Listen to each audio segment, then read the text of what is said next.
Apa hukumnya menikahkan perempuan yang sedang hamil, Pak Ustadz? Menurut mazhab Syafi'i, perempuan yang hamil nikah.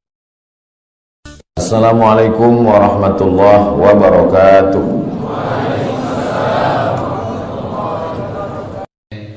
Enggak satu dua jamaah nanya, gimana hukumnya menikahkan, maaf beribu maaf, 10 jari saya angkat 11 dengan kepala kepada Habib, kepada Kiai, mohon maaf gak sopan, gak layak, tapi ini kenyataan.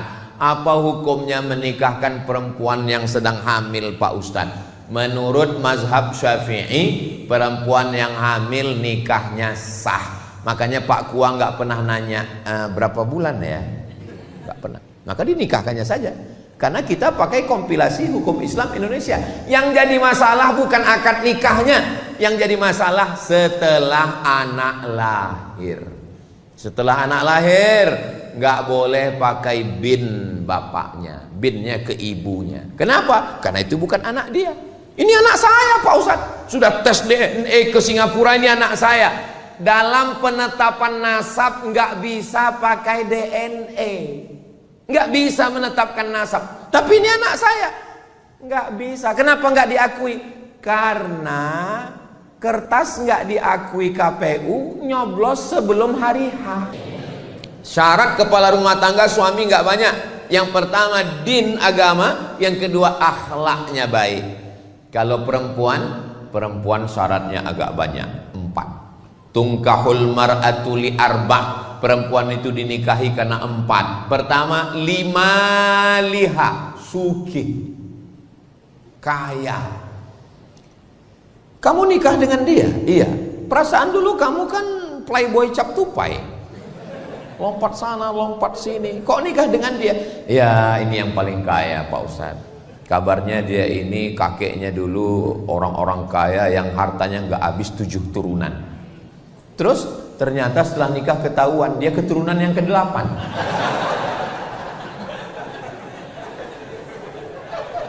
Yang pertama dilihat 5 liha karena hartanya.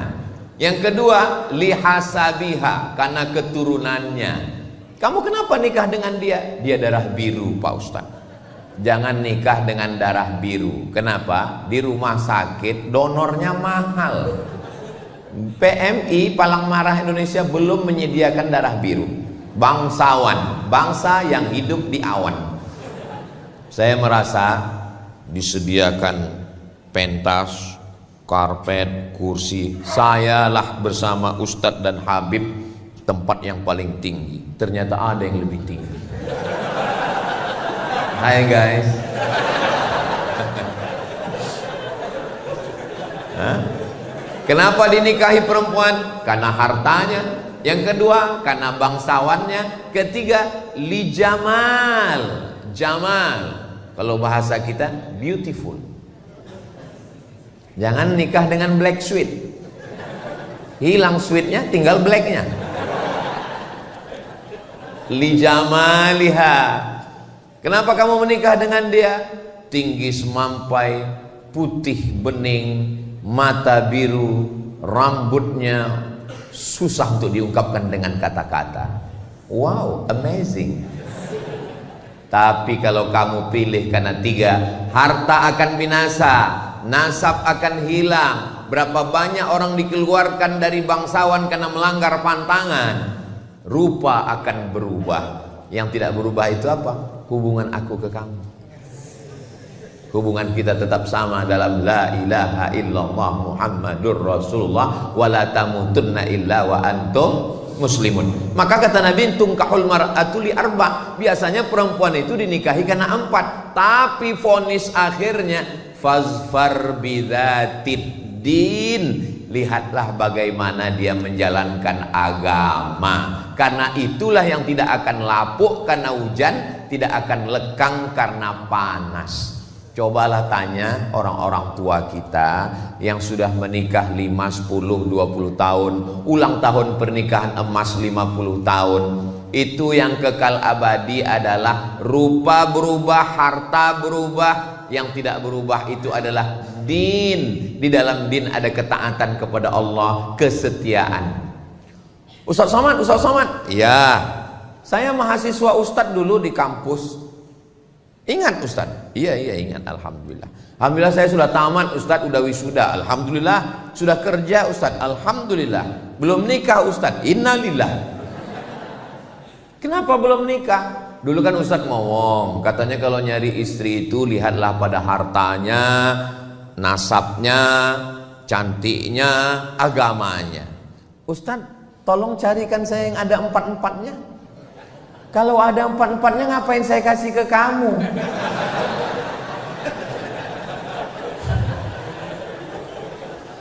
Man talaba akhan bila aibin baqiya bila akhin. Siapa yang nyari teman gak ada cacatnya, seumur hidup gak akan berteman. Siapa yang nyari istri sempurna, maka seumur hidup akan menjadi jombloan sejati. Menikah itu bukan mencari kesempurnaan, tapi menutupi segala kekurangan. Sebelum nikah memang yang dilihat lebih tinggi, lebih ganteng, lebih cantik, lebih kaya. Tapi setelah menikah yang dilihat nampak adalah kekurangan-kekurangan. Maka muncullah ungkapan laki-laki, hijau rumput di rumah lebih hijau rumput sintetis. Karena sekarang semuanya serba plastik. Maka perempuan melihat laki-laki dua. Tapi perempuan kan tidak menerima pinangan, walinya, bapaknya, kakeknya. Kalau kita punya teman, punya sahabat nggak nikah, jangan digojlokin, jangan diejek, jangan diolok-olok, jangan diprank. Saya kalau ada teman yang belum nikah, pas lagi ngobrol-ngobrol, bro, nikahnya kapan? Dunia udah mau kiamat. Kalau ada yang teman belum nikah, nikahnya kapan? Ini kan udah mau dekat bulan Ramadan. Masa bangun sahurnya pakai mercon? Saya termasuk orang yang menjaga perasaan orang lain. Cuman kadang orang aja nggak pernah menjaga perasaan saya. Kalau teman belum punya motor, jangan cerita motor. Kalau teman belum punya rumah, jangan cerita rumah. Kalau teman belum punya istri, jangan cerita nikah. Kalau dia belum punya anak, jangan cerita anak. Maka kalau kita mau nolong dia, jangan di depan orang ramai, itu mempermalukan dia. 4 mata. Teman, kawan, sahabat, kakak kelas. Saya biasanya kalau ada yang nggak nikah, saya ajak 4 mata. Pertanyaan saya pertama adalah, ada nggak orang cantik yang kamu lihat? Kalau dia bilang ada, berarti masih sehat. Tapi kalau dia bilang nggak ada, bahaya. Waspadalah. Mohon maaf ya bro, kamu pernah nggak ngelihat orang cantik? Pernah, kata dia. Di mana? Di kampus. Orangnya masih ada. Ada. Kira-kira kamu mau nikah dengan dia? Mau banget. Terus kenapa? Aku nggak berani ngadap dia. Oke, besok pagi kita akan datang ke rumah orang tuanya. Dulu saya mau, kira-kira ya 10 tahun yang lalu. Kalau sekarang saya udah nggak mau lagi membawakan. Saya khawatirnya kalau saya yang bawa, saya yang diterima.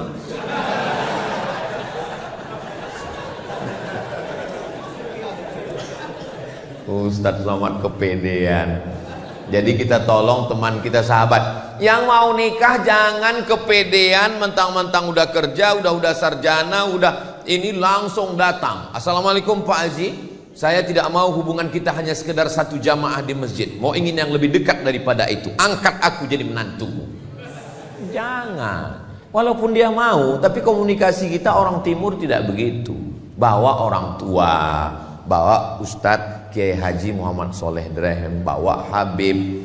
Kalau khawatir, bawa Pak Kapolres. Kalau bawa Kiai mungkin bacakan ayat. Fankihu ma taba lakum minan nisa'i masna wa thulatha wa ruba.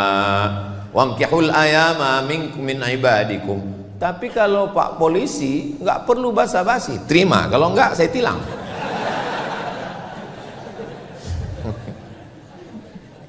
Jangan nodai hubungan yang suci. Jangan rusak fitrah yang sudah diberikan Allah Subhanahu wa taala. Jaga. Bapak yang punya anak laki-laki, ibu yang punya anak perempuan, jangan biarkan angka aborsi kita 1,5 juta. Nauzubillah, nauzubillah, nauzubillah. Berarti setiap detik ada. Ditambah lagi grup-grup sekarang. Saya mau menceritakannya pun malu. Yang terakhir di Bredel, grup sedarah. Nauzubillah, nauzubillah, nauzubillah. Mudah-mudahan Allah menyelamatkan negeri ini. Wa ma kana Allahu liyu'adzibahum wa anta fihim. Allah tidak akan menurunkan azab selama Nabi Muhammad SAW masih ada bersama kamu. Wa ma kana Allahu mu'adzibahum wa hum yastaghfirun. Allah tidak akan menurunkan azab selama masih ada yang beristighfar. Kalau dilihatlah merajalelanya zina, sudah lama azab itu turun. Gunung meletus, tsunami naik ke darat. Kenapa negeri ini masih aman? Masih ada orang-orang tulus ikhlas yang bangun tengah malam beristighfar. Astaghfirullah Rabbal baraya, astaghfirullah minal khataya. Tulus ikhlaskan Allah Subhanahu wa ta'ala. Lalu kemudian jangan kita rusak negeri ini. Insya Allah Jawa Timur, Surabaya, Indonesia tetap dijaga dalam lindungan Allah. Baldatun thayyibatun wa rabbun.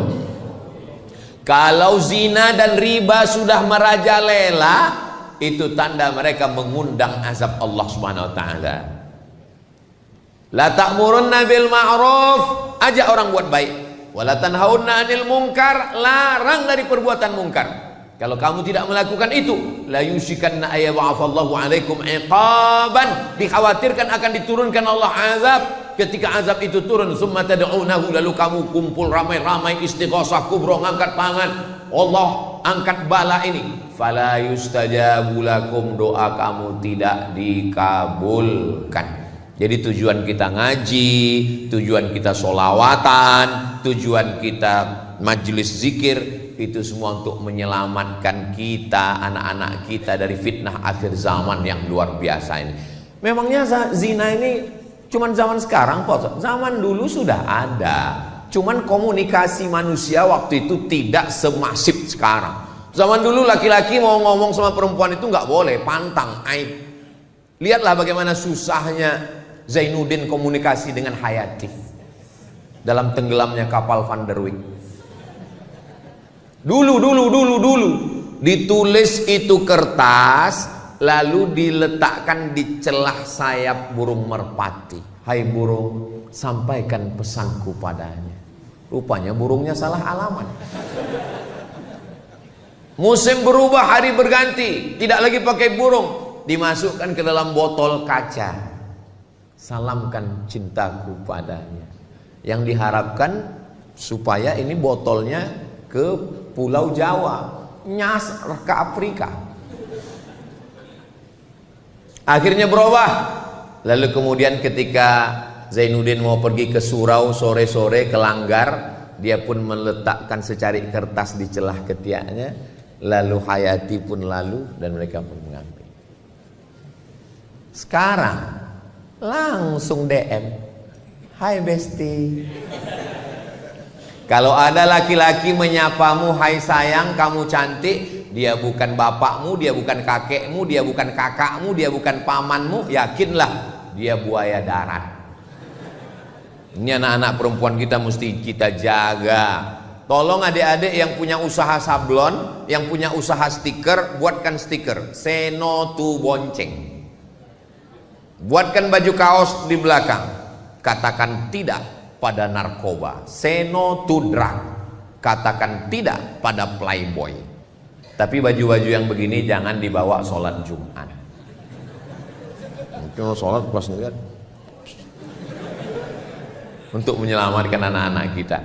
Kadang anaknya sudah ngaji, malah orang tuanya. Dulu disebut kenakalan remaja, sekarang kenakalan orang tua. Orang tuanya nanya, kamu udah punya pacar? Belum. Hari gini nggak punya pacar, apa kata dunia? Lingkungan kita tidak mendidik, tontonan kita tidak jadi tuntunan, telinga tidak memberikan nasihat. Saya untuk ngomongnya dalam masjid pun malu, untuk mengucapkannya di depan Habib, di depan Kiai pun rasanya nggak sopan. Tapi ini kenyataan. Apa lagu yang didengar?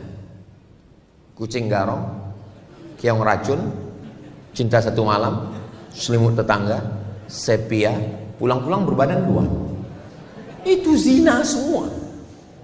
Kenapa terpikir bagi mereka untuk membuat lagu-lagu setan, lagu-lagu maksiat, lagu-lagu kumpul kebo ini? Kenapa terpikir? Wa inna syayatina la yuhuna ila awliyaihim.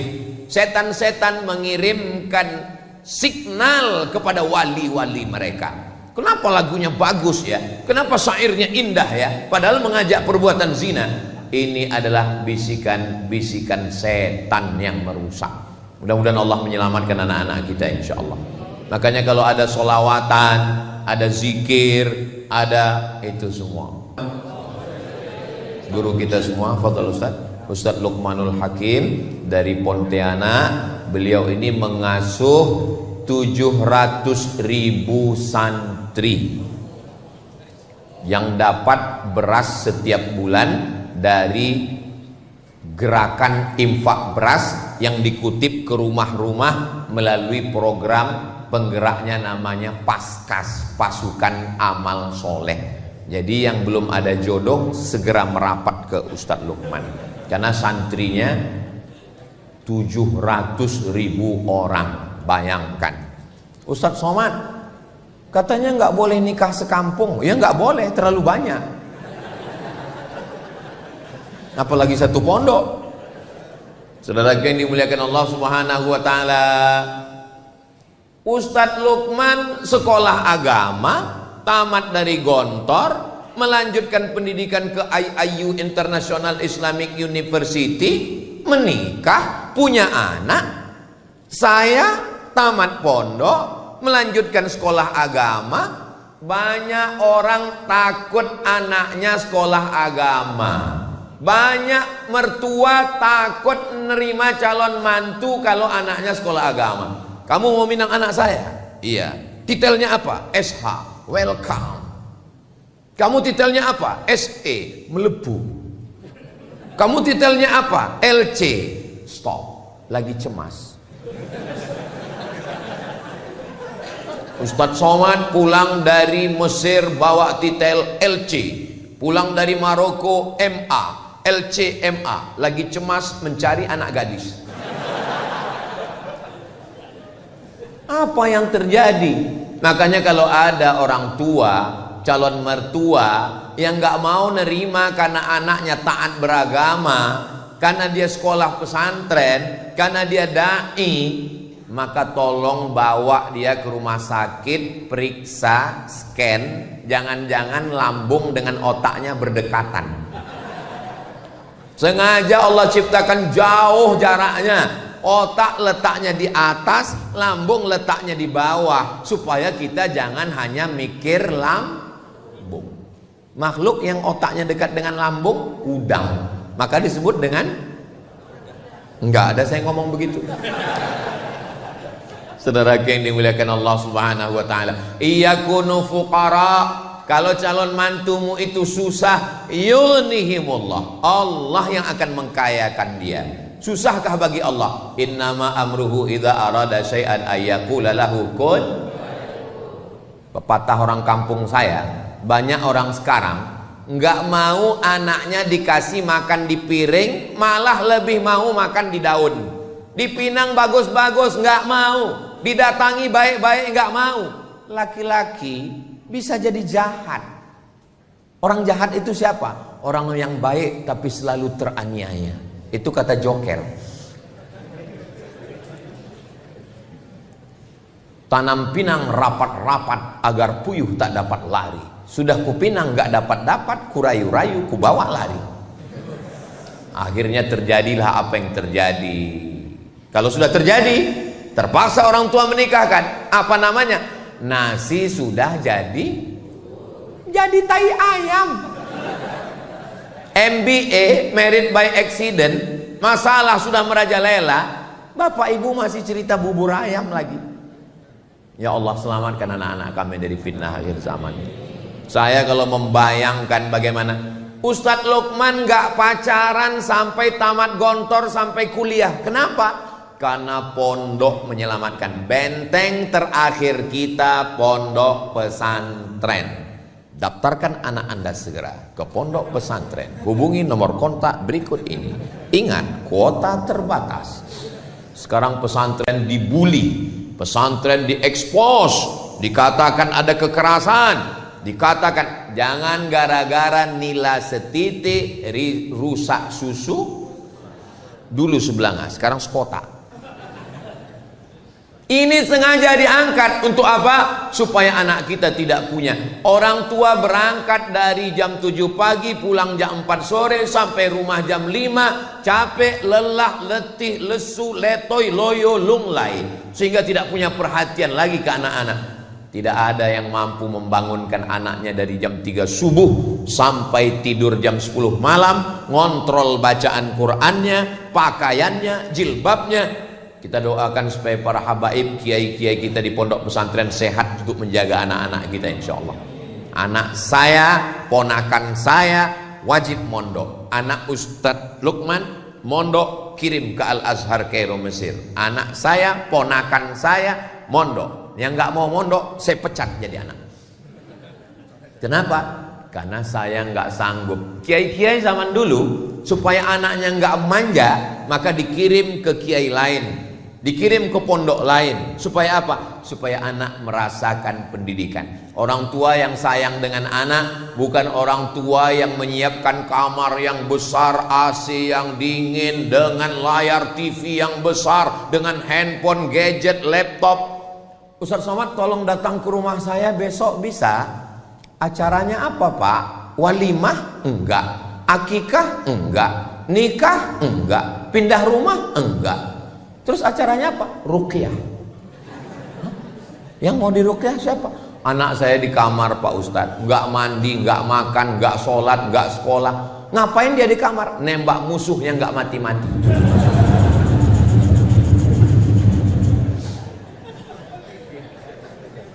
Terus terang saya belum pernah membaca hadis U'izuka min game online. Siapa yang menyediakan kamar yang besar pakai AC lengkap? Saya, Pak Ustadz. Siapa yang masang wifi 24 hours? Saya, Pak Ustadz. Siapa yang belikan gadget dengan layar besar di kamar? Saya, Pak Ustadz. Sekarang anaknya kecanduan, siapa yang salah? Ustadz. Kita disalahkan. Kenapa orang tua membiarkan anak manja? Karena dia dulu menderita, dia tidak ingin anaknya susah. Akhirnya apapun yang diminta anak diberikan. Anak minta motor, diberikan. Motornya dipreteli, hilang semua, tinggal stang sama mesin. Speedometer nggak ada, knalpot disunat, dipotong semua, lewat depan masjid. Ghairil maghdubi alaihim waladdallin. Didoakan sama jamaah, mampus. Amin. Ya kalau mati, kok setengah mati? Maka setelah anak dinikahkan, menangis ibu. Ini mempelai laki-laki, ini mempelai perempuan, ini kedua orang tua sebelah kanan, sebelah kiri. Nangis si mempelai perempuan, ibunya nangis. Ibu nangis kenapa? Tanggung jawab saya sebagai orang tua sudah lepas, Pak Ustadz. Anak saya sudah nikah. Kata siapa? Kata siapa tanggung jawab ibu lepas? Tolong nanti ibu kalau kebetulan jadi mempelai, mendampingi mempelai jadi orang tua, jangan asal-asal nangis. Saya dikirim beberapa video waktu sungkem itu, orang tuanya nangis, yang lain bukan nangis. Kenapa? Bulu matanya copot. Dapat videonya? Kalau nggak dapat nanti saya kirim. Siapa yang mengatakan tanggung jawab bapak sama ibu berakhir setelah akad nikah? Akad nikah acara yang sakral, yang suci, yang bersih di masjid. A'linu hadzal nikah. Nikah jangan diam-diam. Buat iklannya, istiharkan, buat walimahnya. Aulim walau bisyatin. Ta'al. Sini, wahai Abdurrahman bin Auf. Kamu nikah ya? Iya ya Rasulullah. Karena di tangannya ada atharus sufrah, kuning-kuning bekas za'faran. Kamu menikah? Iya. Kenapa enggak ngundang-ngundang aulim walau bisyatin, buatlah selamatan walaupun hanya seekor kambing. Seekor kambing kalau di Arab itu undangannya 10 orang. Kalau seekor kambing. Kalau di kampung saya 1 RW. Apa maksudnya? Walaupun ngundang 10 orang, buat acara, baca doa, syukur-syukur ada hadrah, wadribu alaihi bidufuf, pukulkan kendang. Setelah itu menikah bulan Januari, lalu kemudian nanti bulan Desember atau Oktober, Ustadz Somad datang ya acara akikah. Yang nikah Januari kemarin, alhamdulillah. Tapi sekarang jarang-jarang begitu. Nikah Januari, Mei diundang akikah. Loh, perasaan kemarin walimahnya Januari. Iya Pak Ustaz, Mei kok sudah akikah? Ini efisiensi Pak Ustaz. Mau gimana anak-anak kita ini? Enggak 1 2 jamaah nanya, gimana hukumnya menikahkan, maaf beribu maaf, 10 jari saya angkat 11 dengan kepala kepada Habib, kepada Kiai, mohon maaf gak sopan, gak layak, tapi ini kenyataan. Apa hukumnya menikahkan perempuan yang sedang hamil Pak Ustadz? Menurut mazhab Syafi'i, perempuan yang hamil nikahnya sah. Makanya Pak Kua nggak pernah nanya berapa bulan ya, nggak pernah. Maka dinikahkannya saja. Karena kita pakai kompilasi hukum Islam Indonesia. Yang jadi masalah bukan akad nikahnya, yang jadi masalah setelah anak lahir. Setelah anak lahir nggak boleh pakai bin bapaknya, binnya ke ibunya. Kenapa? Karena itu bukan anak dia. Ini anak saya Pak Ustadz, sudah tes DNA ke Singapura, ini anak saya. Dalam penetapan nasab nggak bisa pakai DNA, nggak bisa menetapkan nasab. Tapi ini anak saya, nggak bisa. Kenapa nggak diakui? Karena kertas nggak diakui KPU, nyoblos sebelum hari H. Sampai di sini paham? Kalau bapaknya, tolong fokus ke yang kedua. Kalau bapaknya meninggal, si anak nggak dapat warisan. Kalau si anak meninggal, si bapak nggak dapat warisan. Yang paling mengerikan, ternyata si anak perempuan 20-25 tahun akan datang, dia mau nikah, kamu nggak bisa mewalikannya karena kamu bukan bapaknya. Itu yang paling menyakitkan. Mau jujur takut, mau ngaku nggak enak, mau dinikahkan nikah nggak sah. Jalan solusinya gimana? Ngomong ke Pak Kua, Pak Kua mohon maaf, nanti saya pura-pura mencret ya. Kata Pak Kua, bukan kau yang pertama, yang lain gitu juga. Akhirnya Pak Kua yang menikahkan. Zawwajtuki, aku nikahkan engkau, bima wakkalani fulan, karena si fulan. Nggak ada yang mewakilkan, karena fasultanu waliyun man la waliyalaha. Sultan, wali hakim Pak Kua adalah menjadi wali bagi perempuan yang nggak punya wali. Bayangkan itu, pikirkan. Makanya zina ini efeknya multi efek, sistemik, efek domino. Batu domino kalau disusun senggol satu, runtuh semuanya, hancur semuanya. Laki-laki calon suaminya bisa curiga, kenapa enggak bapakmu enggak mewalikanmu? Ujung-ujungnya dia lihat, kenapa hidung kalian beda? Nauzubillah. Yang lalu-lalu apa boleh buat, mudah-mudahan Allah mengampunkan. Yang akan datang kita perbaiki bersama, kita selamatkan anak-anak kita ini insya Allah, selamat dari perbuatan. Lalu kemudian setelah anak lahir, ketika anak lahir, bisikan pertama di telinga sebelah kanan. Waktu anak saya lahir, Mizian Hazik Abdillah, waktu itu saya belum viral. Saya datang ke rumah sakit, datang perawat bidannya nanya, mau ngapain mas? Katanya. Saya nggak pakai peci. Saya kalau nggak pakai peci, pakai baju kemeja, disangka orang mahasiswa semester 7. Saya bilang, saya mau, anak saya baru lahir, kebetulan tanggal 1 Muharram. Saya lagi ceramah nyambut 1 tahun baru, pulang-pulang dia udah lahir. Maka Tolong nanti bayinya dipegang begini, kepalanya di sebelah kiri, azannya di telinga kanan. Bisa azan kan katanya. Tapi alhamdulillah, artinya bidan-bidan kita walaupun dia nggak mondok, nggak sekolah agama, tapi sudah diajarkan ternyata mesti diazankan. Saya azankan. Azan untuk anak bayi nggak sama dengan azan masjid. Ini sekarang banyak yang ketukar-tukar ini. Azan yang mestinya untuk masjid dipakai untuk bayi. Kalau untuk masjid itu suaranya lantang, Allahu Akbar, Allahu Akbar. Kalau untuk bayi, Allahu Akbar, Allahu Akbar. Ini sekarang banyak yang untuk bayi dipakai ke masjid. Makanya orang nggak ke masjid. Pas ditanya, sampean orang lu ngonang masjid? Iku untuk bayi. Bisikan ke anak kita adalah asyhadu an la ilaha illallah.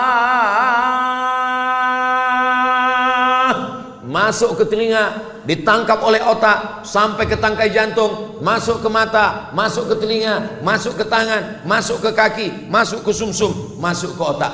Kalimatu haqqin 'alaiha nahya wa 'alaiha namutu wa biha nub'atsu. Makanya ketika dia naik pesawat, ketika pesawat itu mulai goncang, yang keluar dari mulutnya adalah Allahu Akbar. Ketika black box, kotak hitam, pesawat meledak, kotak hitam ditemukan, diputar lagi. Apa teriakan mereka ketika dalam pesawat? Satu kalimat serentak, Allahu Akbar. Mudah-mudahan kita pun ketika mati itulah kalimat terakhir, insyaallah. Jangan sampai waktu kita mau sakaratul maut, pas didekatkan telinga teman tanya, bukan la ilaha illallah yang keluar. Udah ngopi belum? Saudaraku yang dimuliakan Allah Subhanahu wa taala, nampaknya simpel sederhana, tapi itu ajaran Islam. Setelah anak lahir diambil kurma, lalu dikunyah airnya, dimasukkan ke mulut bayi, namanya tahnik. Ingat baik-baik, pakai hak, tahnik. Ini banyak nih yang belum ngaji, baru-baru hijrah. Ustaz Somad tolong anak saya di teknik. Tahnik. Emang teknik sipil? Tahnik. Datang Asma membawa anaknya Abdullah ibnu Zubair ibnu Al-Awwam, anak pertama yang lahir setelah hijrah di Madinah. Nabi mengunyahkan kurma. Dan anak-anak kita biasanya kalau ditanya, kenapa dikasih kurma? Kenapa dikasih cairan kurma? Jangan nanya-nanya, itu sunnah Nabi. Jangan nanya Bani Israel. Banyak tanya Yahudi. Diteliti oleh Ain Shams University Kairo. Ternyata tempat yang paling nyaman, adem, ayem, tentrem adalah rahim. Bayi ketika berada di dalam rahim, walaupun di Afrika Utara itu cuacanya cuma dua, panas dan panas sekali. Tapi bayi tetap tenang. Walaupun ibunya mengandung di kutub selatan, nggak ada bayi yang keluar jadi es batu. Tapi begitu dia keluar ke dunia, maka dia menggigil kedinginan. Untuk menghangatkan badannya, apa mau dikasih bandrek? Maka dikasih cairan kurma. Itulah mukjizat Nabi Muhammad sallallahu alaihi wasallam. Siapa yang akan menjelaskan itu? Anak-anak muda kita dari Fakultas Kedokteran, insyaallah. Amin ya rabbal alamin. Lalu setelah itu, kullu mauludin murtahanun bi aqiqatihi. Anak yang lahir ini tergadai. Kalau STNK BPKB kita tergadai, ada uang, kita tebus. Surat tanah kita tergadai, kita tebus. Anak kita yang tergadai ini kita tebus dengan 3. Pertama, tuzbahu anhu yauma sabi'ihi, sembelihkan kambing hari ke-7. Gak bisa hari ke-7, uang belum ada, mertua belum. Hari ke-14. Hari ke-14 belum sanggup Pak Ustadz, gaji 13 belum cair. Hari ke-21. 7, 14, 21. 21 pun belum ada duit Pak Ustadz. Ya udah nggak usah lihat kalender lagi, sebulan, 2 bulan, setahun, 2 tahun. Menurut mazhab Syafi'i, kata Imam Nawawi dalam kitab Majmu' Syarah Muhadzab, boleh mengakikahkan diri setelah dewasa. Jadi Bapak Ibu yang belum akikah, nanti tolong pulang dari sini cari kambing. Tapi jangan undang saya, karena saya dari sini langsung ke airport pulang.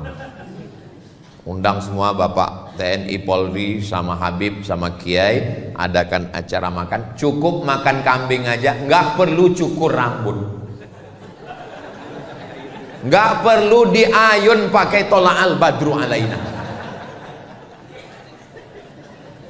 Nah, cara menebusnya 3. Yang pertama, tudbahu anhu yauma sabi'i, sembelihkan kambing hari ke-7. Yang kedua, yuhlaku, cukur rambutnya ditimbang seberat perak. Katanya seberat emas Pak Ustadz, dalam hadis perak. Tapi yang buat emas afdol, baik, nggak salah. Kalau kebetulan anaknya lahir rambutnya tipis. Kalau gondrong, lahir kayak brokoli, ditimbang rambutnya 1 on. 1 on 100 gram, emas lagi mahal. 1 gram 2 juta, 100 gram 200 juta. Ya kalau kaya ya nggak apa-apa. Mudah-mudahan adik-adik nanti bisa pakai emas semua, amin. Dari bunyi aminnya seperti nggak yakin. Wa yusamma, kasih nama yang bagus-bagus, nama yang ada dalam Al-Quran. Di antaranya surat Luqman, Ustadz Luqmanul Hakim. Nama yang baik-baik ini bagus semua. Supaya apa? Supaya ini jangan sampai ditanya, siapa nama kamu? Nama saya Lapendos. Apa itu? Lelaki penuh dosa. Mohon maaf kalau kebetulan namanya sama. Saya takut disomasi, ditangkap. Harap maju ke depan, kita bacakan absen satu-satu. Camry. Hah? Merek mobil sedan. Kenapa namamu dikasih begini? Kebetulan saya lahir 17 Agustus Pak Ustadz. Loh kok Camry? Apa hubungannya? Kemerdekaan Republik Indonesia. Mantap. Ya buatlah di awalnya Muhammad Camry, Ahmad Camry. Biar orang tahu, mana tahu terjadi sesuatu, tahu. Jangan sampai jamaah bingung, ini mau kita kirim kemana ini? Ke Jepang. Nah, banyak orang ini berkata, what is in a name? Apalah arti sebuah nama? Dalam Islam nama itu adalah doa. Nama adalah keberuntungan. Nama-nama yang tidak baik diganti Allah dengan nama yang baik-baik. Saya dikasih nama Abdus Somad. Awalnya dulu nama saya dikasih kakek saya. Itulah orang dulu. Saya tanya, yang ngasih nama saya siapa, Mak? Yang ngasih nama kamu kakekmu. Ibu saya merasa nggak ngerti, nggak tahu apa-apa. Dia nanya. Orang sekarang nggak mau nanya, buat sendiri. Pakai ilmu apa? Cocokologi. Nama suami, nama istri gabungkan. Nama suami Sulaiman, nama istri Toibah, nama anak Letoy. Mohon maaf Pak Sulaiman. Apa ini? Kita punya kiai, kita punya Habib, tanya kira-kira nama yang baik untuk anak saya siapa? Nama saya dulu pertama kali dikasih mbah saya, kakek saya dikasih nama Solah. Bagus, Solah pakai H. Solah artinya baik. Tapi di kampung saya orang Melayu, Solah itu nama ikan. Kata ibu saya, masa dipanggil ikan gitu. Nama yang lain lah, Pak. Akhirnya dikasih nama. Waktu itu qori yang terkenal di Mesir, Syekh Abdul Somad, Abdul Basit Abdul Somad. Maka dikasih Abdul Somad. Maka waktu saya kuliah di Mesir, setiap ditanya orang, Ismake, what is your name? Abdul Somad. Masya Allah Syekh, kata dia. Saya yang khawatir, takut disuruh ngaji. Nama ini penting. Lalu kemudian setelah itu apa lagi? Diajarkan membaca. Ayyu'allimahul kitaba idza aqala. Diberikan dia pendidikan yang baik. Man ala salasa banatin, siapa yang membesarkan mendidik 3 anak perempuan, fa'addabahunna, diberikan pendidikan yang baik, wa zawwajahunna, dinikahkan dengan orang baik-baik, wa ahsana ilaihinna, buat baik sampai mati meninggal dunia, falahul jannah, maka surgalah baginya. Mudah-mudahan kita mendapatkan kunci surga dengan membesarkan anak-anak kita ini, insyaallah. Yang kaya raya hartanya tinggal, pejabat jabatan tidak lama, paling lama 2 periode, itu pun kalau tidak ditangkap KPK. Tapi kalau punya anak yang soleh, bangun dia di tengah malam dan berdoa, Rabbil firli wali walidayya warhamhuma kama rabbayani shaghira. Sekarang di pintu-pintu masjid, di pintu-pintu mall ditulis ada namanya QRIS. QRIS. Cara bacanya gimana sebetulnya? Kris. Q-nya quick. Quick artinya cepat. R-nya response. Kris, quick response code. Kode yang cepat merespon. Sekarang banyak ayah tidak merespon, dipanggil anaknya, papa, tadi adik punya nilai bagus di sekolah, bapaknya tetap juga scroll. Makanya ibu kalau punya suami nggak cepat merespon, tempel kris di kering.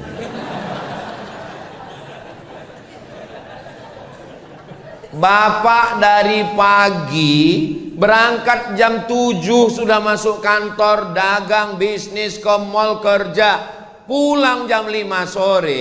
Habis itu azan maghrib, sholat maghrib di masjid, langgar surau musola sampai isya, pulang ke rumah sudah jam 8. Punya waktu dengan anak tinggal 3 jam, 9, 10, cuman 2 jam, 9, 10. Tolong handphonenya matikan. Quality time.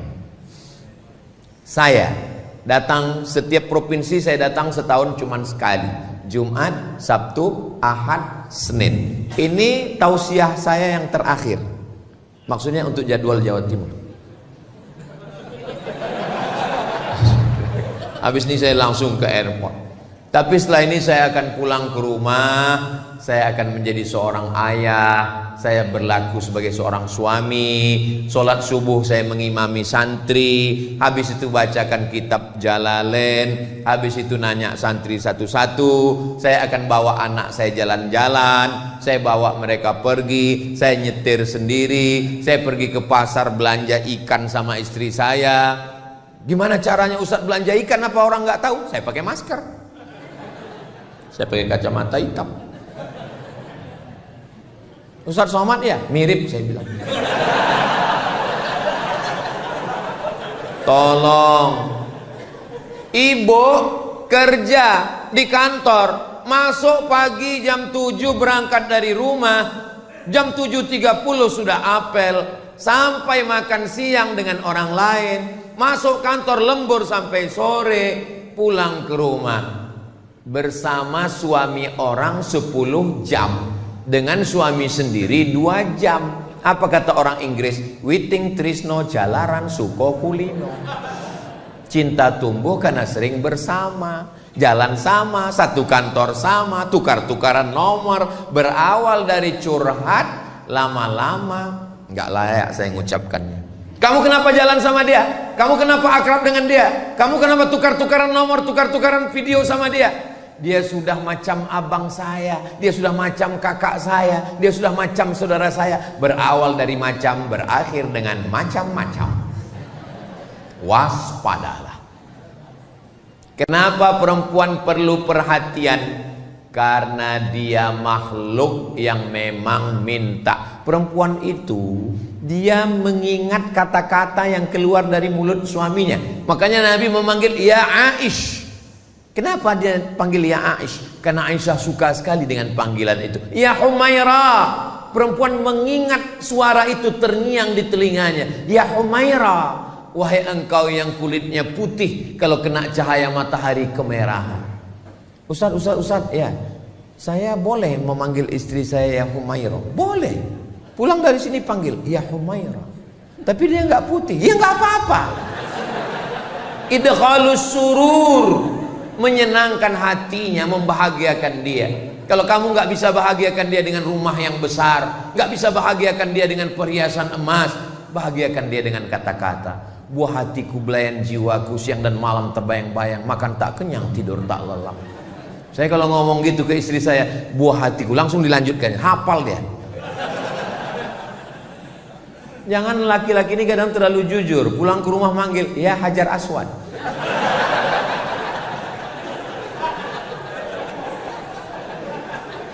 Sampai kapan proses pendidikan keluarga ini? Sampai mereka dulu mati atau kita mati. Proses mendidik anak sampai mereka mati atau kita mati. Kalau kita yang mati duluan, mereka yang akan membisikkan ke telinga kita la ilaha. Mudah-mudahan anak-anak kita yang membisikkan la ilaha illallah.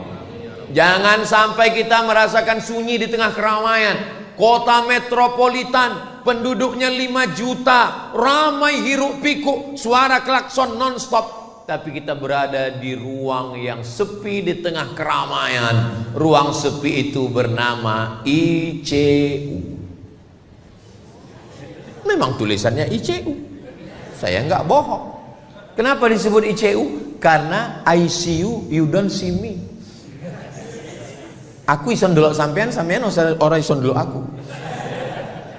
Di ruang sepi sunyi itu, anak pertama luar kota, anak kedua keluar negeri, anak ketiga meeting, anak keempat surfing, anak kelima mancing. Siapa yang membisikkan ke telinga la ilaha illallah? Mana uang yang dicari pergi pagi pulang petang peras keringat banting tulang? Mana yang lembur kerja nggak pulang-pulang sampai berbulan-bulan nggak pulang, kepala rumah tangga bernama Bang Toib?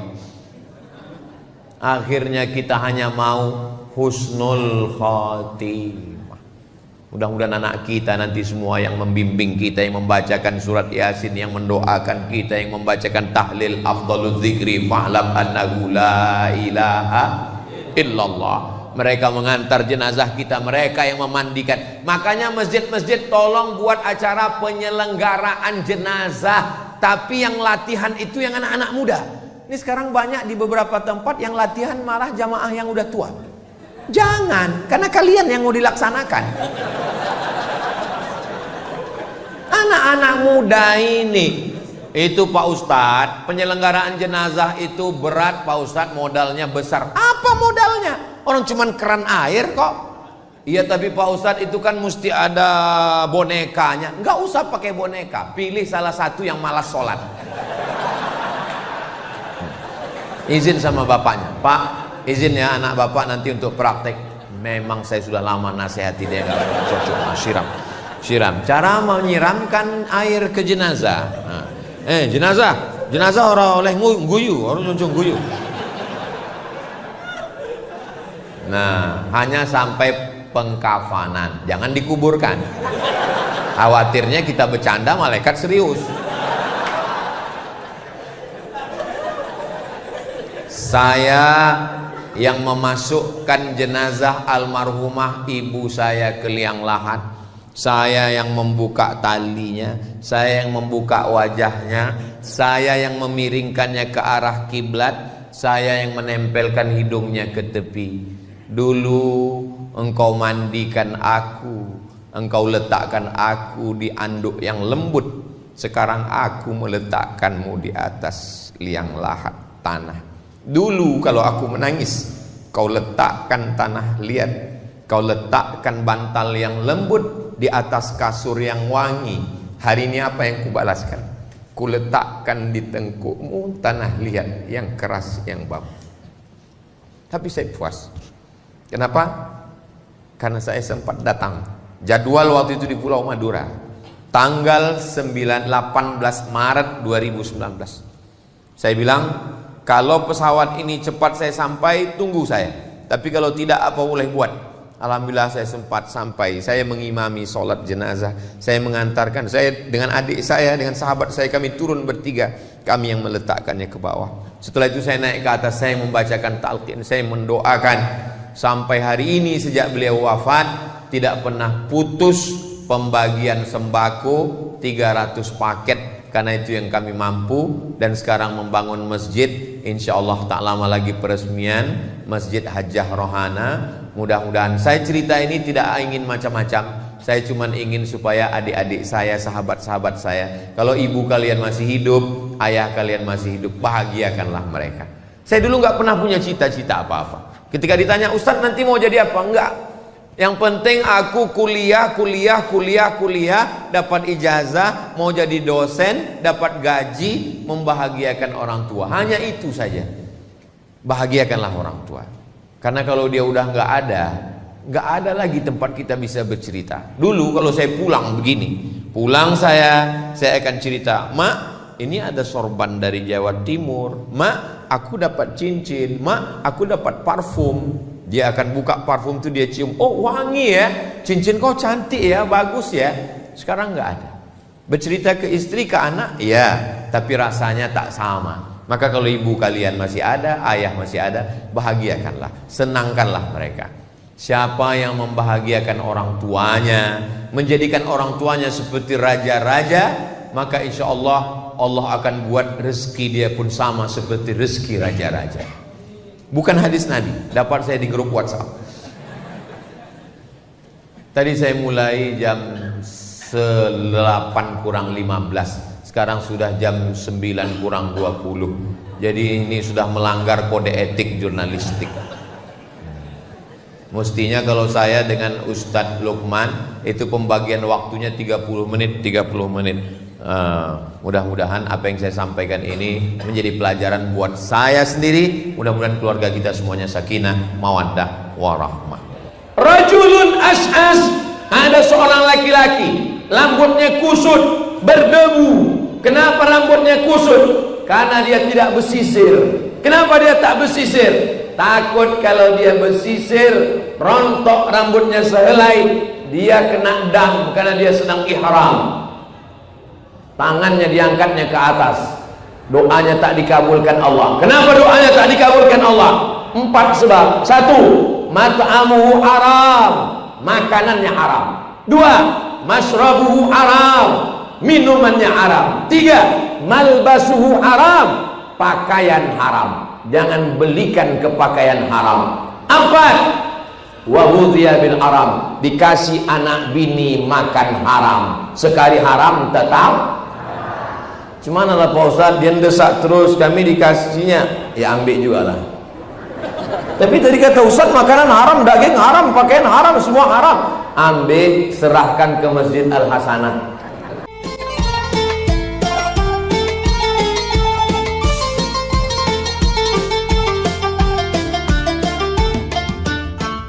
Assalamualaikum warahmatullahi wabarakatuh.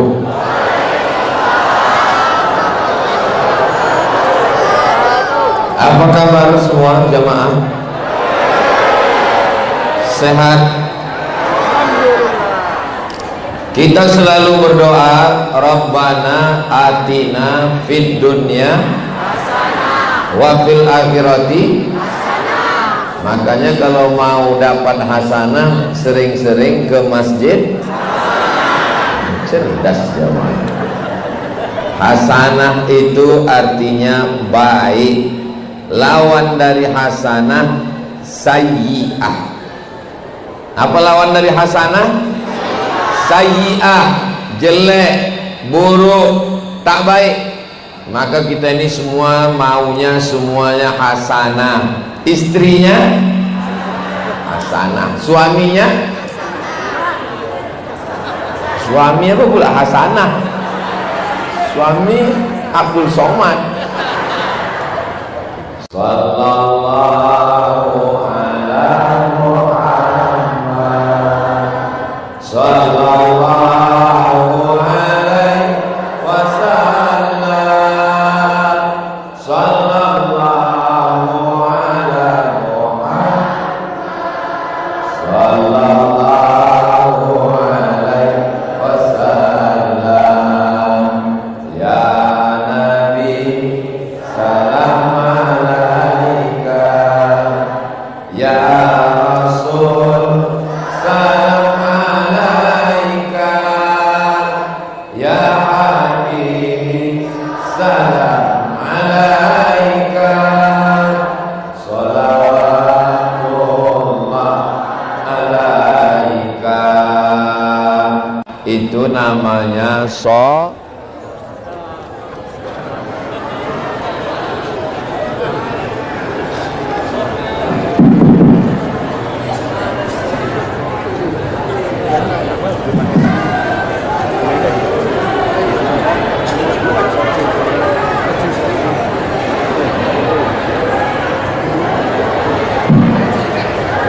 Kalau tuan membeli minyak, jangan lupa beli peniti. Mik ini memang banyak, tapi semuanya mati. Kalau tuan beli pemiti, jangan lupa beli sayur kubis. Kalau mik sudah mati-mati,